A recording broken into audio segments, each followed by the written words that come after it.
నేను మీ చారి అక్షర మీడియాకు స్వాగతం. స్మార్ట్ ఫోన్ వచ్చిన తర్వాత ప్రపంచమే చేతిలోకి వచ్చింది. ఎక్కడ ఏ సమాచారం కావాలన్నా నెట్ నుండి చాలా సమాచారం మనకు దొరుకుతుంది. మంచిది అని సంతోషపడ్డాం. కానీ స్మార్ట్ ఫోన్ వల్ల ఎన్ని లాభాలు ఉన్నాయో అంతకు మించి నష్టాలు కూడా ఉన్నట్టుంది. స్మార్ట్ ఫోన్కు అడిక్ట్ అయితే మనిషి ఆ ఊపు నుంచి బయటపడటం చాలా కష్టంగా మారుతుంది. చివరికి స్మార్ట్ ఫోన్ వచ్చిన తర్వాత ఆన్లైన్ బెట్టింగ్ ఒకటి వచ్చింది. ఈ ఆన్లైన్ బెట్టింగ్ ఊబిలో పడి పచ్చని కాపురాలలో చుచ్చు పెడుతుంది. 2 కుటుంబాలను చిదిమేసింది ఆన్లైన్ బెట్టింగ్ తెలుగు రాష్ట్రాలు.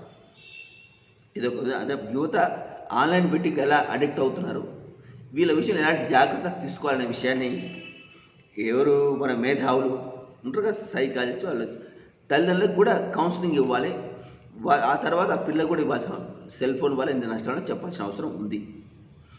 ఇక విషయానికి వస్తే, తెలంగాణలో నిజామాబాద్ జిల్లా ఎడవల్లి మండలం వడ్డేపల్లి గ్రామంలో హరీష్ అనే యువకుడు ఆన్లైన్ బెట్టింగ్కు బానిసైడు.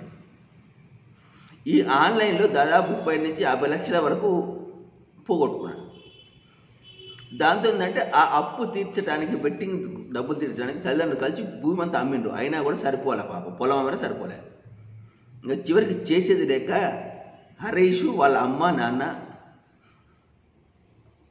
ఆత్మహత్య చేసి రాత్రిపూట హ్యాంగింగ్ గురి వేసుకొని చచ్చిపోయారు. పోలీసు తర్వాత రావడం కేసు కామన్. అదేవిధంగా ఏపీలోని చిత్తూరు జిల్లా గంగాధర నెల్లూరులో ఇంకో సంఘటన, ఇదే ఆన్లైన్ బెట్టింగే. ఇక్కడ ఈ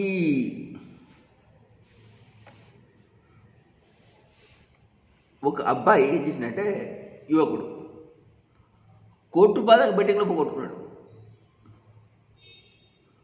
వాళ్ళు అక్కడ పొలం అమ్మిన అప్పులు తీరలా. చివరికి ఈ అబ్బాయి ప్లస్ వాళ్ళ అక్క, అమ్మ నాన్న, అక్క ఈ బెట్టింగ్ పెట్టిన యువకుడు పురుగుల మంతాకి ఆత్మహత్య చేసుకున్నాడు. పేరెంట్స్ చనిపోయారు పాపం.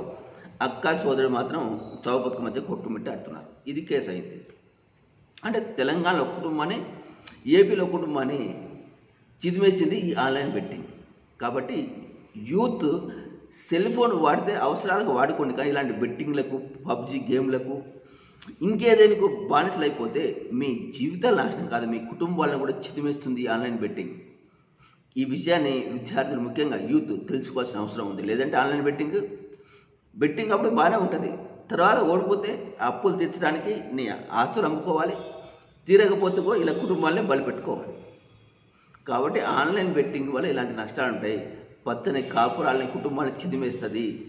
దీన్ని యూత్ ముందు మనసులో పెట్టుకొని సెల్ ఫోన్ తీస్తే ఈ బెట్టింగ్ల జోలికి పోకుండా మీ సమాచారం మీరు సేకరించుకోండి. అంతేగాని ఇలాంటి పనులు చేయకండి.